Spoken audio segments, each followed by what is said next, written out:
여러분 안녕하십니까? 지금 현재 우리 보수우파 국민들, 보수우파 유권자들이 가장 경악해하는 것이 있다면 무엇이겠습니까? 우리는 분명히 2020년 4.15 총선거에서 부정선거의 증거들을 보았으며 4.15 부정선거와 관련된 데이터도 확인했지요. 그동안 많은 분들이 4.15 부정선거를 밝혀내기 위해 얼마나 많은 고생을 했습니까? 4.15 부정선거와 관련된 정확한 증거가 있었음에도 불구하고 문재인 주사파 정권이 임명한 김명수 전 대법원장이 다 묵살하지 않았습니까? 왜 김명수가 부정선거 재판 묵살했겠습니까? 그런데 그때는 문재인 주사파 정권이라 치고 2024년 제22대 4월 10일 총선거에서 우리는 무엇을 보았습니까? 사전 투표자 수 부풀리기, 선관위의 충격적인 조작질을 우리는 확인하지 않았습니까? 또한 이번 본투표에서 터져나왔던 여러 가지 가짜 투표지들, 길이가 다른 투표지, 색깔이 다른 투표지, 신공과 같은 빳빳한 가짜 투표지 수백 매, 이런 부정선거의 가장 명확한 증거, 4.10 총선거 부정선거라는 것이 드러난 이 마당에 윤석열 대통령은 왜 침묵하고 있는 것일까요? 자, 지금 현재 윤석열 난리가 났습니다. 총선 패배 후 가장 먼저 윤석열 탄핵 기사, 박근혜 탄핵에 선두에 섰던 조선일보, 정성산 TV 좋아요, 구독, 알림은 큰 힘이 되겠습니다. 이제라도 윤석열 대통령님 이 탄핵을 막을 수 있는 것은 윤석열 대통령께서 비상대권을 발동하시는 곳과 긴급 명령을 발표해서 선관위의 서버와 선거인 명부를 압수해야 합니다. 그래야 윤석열 대통령님 살 수 있습니다. 제발. 총선 패배 이후 탄핵 처음 언급한 조선일보, 윤석열 대통령 부부 모든 문제의 시작과 끝. 여당의 총선 참패 이후 윤석열 대통령을 향한 탄핵과 관련된 집중 기사를 보수 언론 조선일보에서 제일 먼저 기사화했습니다. 조선일보 논조가 주목을 받고 있는 이유는 그만큼 윤석열 탄핵에 대한 논조의 그 깊이를 조선일보가 드러냈기 때문입니다. 참고로 미디어 오늘이 이제 재해석한 겁니다. 조선일보는 윤석열 대통령이 직접 참패 입장 밝히고 국민 불안 해소하길이란 제목의 13일자 사설에서 이번 총선 결과는 정부 탄핵에 가까운 여당 참패였다라고 규정하며 조선일보는 탄핵이란 단어까지 꺼내 들었습니다. 보수 진영이 괴멸 위기에 몰렸던 2016년 말 박근혜 탄핵 국면이 떠오를 만큼 현 상황이 엄중하다는 의미로 풀이됩니다. 조선일보로 말할 것 같으면 박근혜 대통령 탄핵 당시에도 제일 앞장서서 박근혜 대통령에 대한 탄핵 기사를 연일히 기사화했던 언론사입니다. 당시 박근혜 정부에서 우병우와 관련된 조선일보의 기사가 나오자 그 기사를 작성한 조선일보 기자들을 당시 박근혜 정부의 청와대가 고소하기에 이르자 조선일보는 당시 박근혜 대통령에 대한 탄핵 기사를 쏟아냈었습니다. 자, 조선일보 이 신문은 계속해서 야당은 22대 국회가 시작되자마자 최상병 사건 수사 외압, 김건희 여사 관련 각종 의혹 등에 대한 특검법을 밀어붙일 태세라며 국민의힘 당선자 일부도 그 필요성을 인정하고 있다라고까지 했습니다. 특검 논의가 본격화하기 전에 윤석열 대통령이 이 사건들에 대한 입장을 솔직히 밝히고 사과할 것은 사과하기 바란다고 조선일보는 강조했습니다. 현 상황이 실제 대통령 탄핵처럼 걷잡을 수 없는 사태로 이어질 가능성을 차단하고자 적극적인 변화를 주문하는 것처럼 보이지만 실상은 아닙니다. 조선일보는 대선 승리 후 2년이 안 되는 기간에 여당 대표가 무려 5번이나 바뀐 것은 거의 전적으로 윤석열 대통령 때문이었습니다. 이런 상식 밖 당정 관계도 더 이상 지속될 수 없습니다라며 이에 대한 윤석열 대통령 입장도 나와야 한다라고 강조했습니다.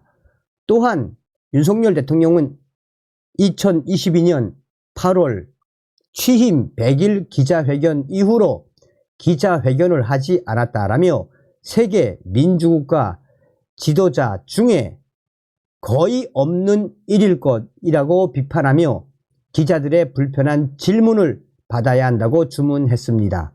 조선일보는 계속해서 임기가 3년 넘게 남은 대통령이 국정을 제대로 이끌어 나갈 수 있을지 불안해하는 국민들이 많습니다. 라며 무엇보다 죄송합니다.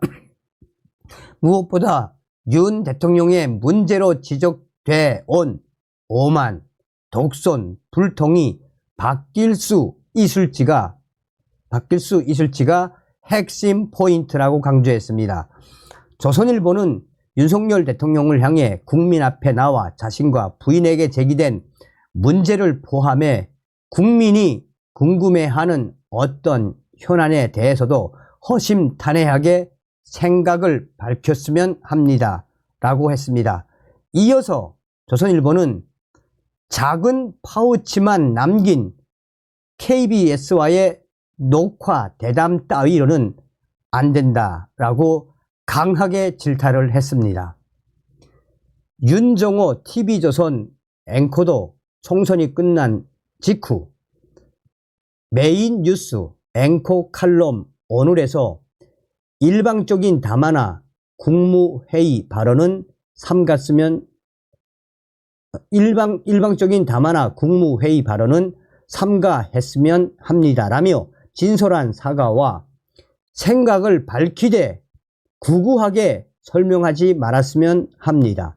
국민을 대신에 언론이 참여하는 쌍방 소통이었으면 좋겠습니다라며 이른바 입틀막은 하지 마시길 언로가 꽉 막힌 국정을 상징한다라며 조선일보는 꼬집었습니다. 그러면서 TV조선 윤정호 앵커는 다수당은커녕 최악의 소수 여당이 된 지금 대통령이 갈 길은 딱 하나 변신뿐이라고 강조했습니다. 이런 가운데 조선일보 양상훈 주필은 또 작심 칼럼을 냈습니다.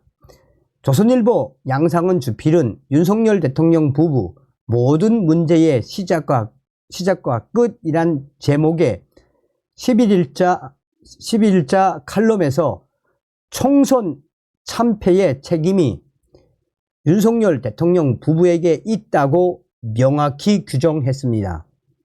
양상훈 주필은 윤석열 대통령은 대선 승리를 가져다 주었던 나름의 선거연합을 해체해 버렸다며 만약 윤석열 대통령이 취임 뒤 이준석, 유승민, 안철수, 나경원 등을 우대해 강력한 우군으로 만들었다면 김건희 여사 디얼백 사건 때 즉시 사과하고 도이치 모터스 사건 특검을 총선 후에 실시하겠다고 약속했다면, 또한 이정섭 전 국방부 장관을 호주 대사에 임명하는 무리수를 두지 않았다면, 어제 신문들 일면 제목은 국민의힘 제1당 이재명 조국 위기일 수도 있었다라고 조선일보는 강조했습니다. 그러면서 조선일보 양상은 주필은 결국 모든 문제는 윤석열 대통령, 더 정확히는 윤석열 대통령 부부에게 있다라고 강하게 주장했습니다.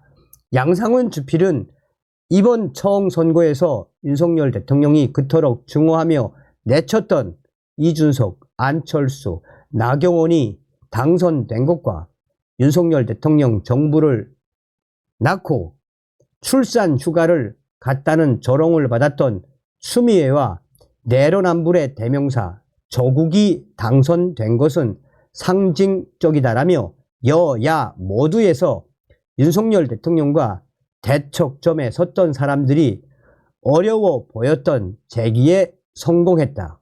모든 문제의 시작과 끝이 윤석열 대통령이라는 사실을 보여준다라며 재차 여당 참패의 원인이 윤석열 대통령이라고 강조했습니다. 양주필은 그러면서 지금 국민의힘에서 심정적으로 윤석열 대통령 부부의 반발에 김건희 특검에 동조하는 사람은 수십 명이 넘을 것이라며, 사실상 김건희 특검이 상정이 되면 국민의힘 의원들 수십 명이 동참할 것이라고 이 역설을 했습니다. 어떤 생각이 드십니까, 여러분? 자, 이 같은 사설과 칼럼은 윤석열 대통령이 극적으로 달라지지 않을 경우 박근혜 전 대통령의 길을 갈 수 있으며, 보수 진영은 윤석열 대통령에게 모든 책임을 돌리고 생존을 위한 차기를 모색할 수 있다는 사실상의 선전포고입니다. 조선일보는 13일 사설에서 국무총리와 대통령 비서실장, 국민의힘 당대표 등 당정 고위직이 모두 사퇴 의사를 표명했다라며, 국민은 이 자리를 어떤 사람에게 맡기는지를 보고 대통령의 진정성을 판단할 것이라고 했습니다. 한편 언론 보도를 통해 이건 뭐 하지 맙시다. 윤석열 대통령님, 부디 당신이 사시는 길은 부정선거 이거 파헤치는 길입니다. 다음 시간에 뵙겠습니다. 별공.